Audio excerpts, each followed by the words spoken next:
तर बदलापूर येथे घडलेल्या घटनेतून आम्ही कोल्हापूर ड्रीम टीम फाउंडेशनने एक बोध घेतला आहे की कोल्हापूर मधल्या प्रत्येक मुलगीला स्वतःचे रक्षण करणे आलेच पाहिजे. तर याची सुरुवात आम्ही पन्हाळा तालुक्यातील घुंगूर या गावात केली. यात कासारवाडी व दळवेवाडीच्या विद्यार्थिनी सामील झाल्या होत्या आणि या उपक्रमाचे नियोजन इन्फ्लुएन्सर नादो ऑफिशियल आणि युवराज पाटील फाउंडेशन यांनी केले.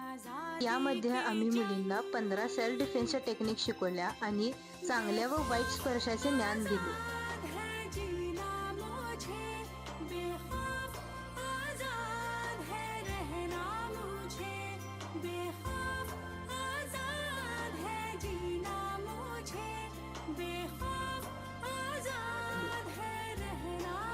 गावातली संस्कृती अनुभवत आम्ही हादगा खेळून या कार्यक्रमाची सांगता केली. जर तुम्हाला हा उपक्रम आवडला असेल आणि तुमच्या जवळच्या शाळेत राबवायचा असेल तर आम्हाला नक्की कमेंट करून कळवा.